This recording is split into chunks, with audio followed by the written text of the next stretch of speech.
راستے سے ہٹایا جائے۔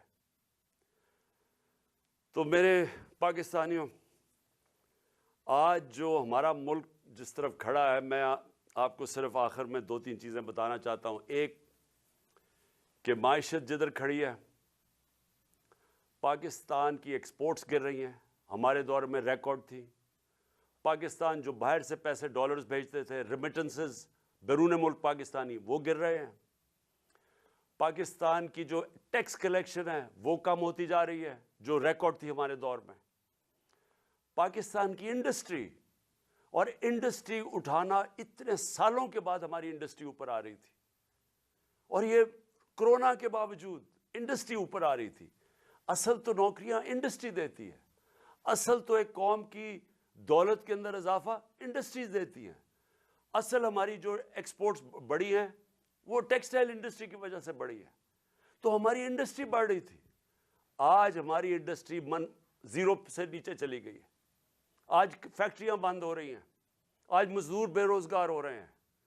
آج جب آپ کی ایکسپورٹس اور ریمیٹنسز جب گرنی شروع ہوتی ہیں تو ڈالر کم آ رہے ہیں، لیکن ڈالر کے قرضے بڑھتے جا رہے ہیں، اور آج ہمارے پاس خوف ہے کہ ہماری اب قرضوں کی قسطیں ادا کرنے کے لیے ہمارے پاس ڈالر نہیں ہے۔ آج ایل سیز نہیں کھل رہی، امپورٹس روکی ہوئی ہیں، اور آگے کوئی روشنی نہیں نظر آ رہی۔ آگے کسی طبقے کو کوئی روشنی نہیں نظر آ رہی۔ امید ختم ہو گئی ہے پاکستان میں۔ 7.5 لاکھ پاکستانی ملک چھوڑ کے چلے گئے ہیں پچھلے چند مہینے میں۔ جبل علی کے مینیجر بتا رہے تھے کہ 7 مہینے میں جو پاکستانیوں نے انویسٹمنٹ کی ہے جبل علی کی انڈسٹریل اسٹیٹ میں، وہ 10 سال میں نہیں کی۔ لوگوں کو امید ختم ہو رہی ہے پاکستان میں، اور یہ سب سے خطرناک چیز ہے۔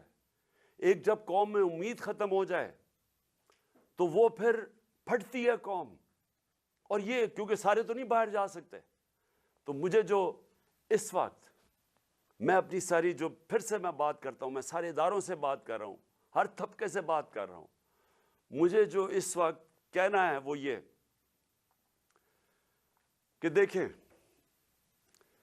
آج ایک چیز نہیں ہے جو پاکستان کی ان 8 مہینوں میں بہتر ہوئی، جو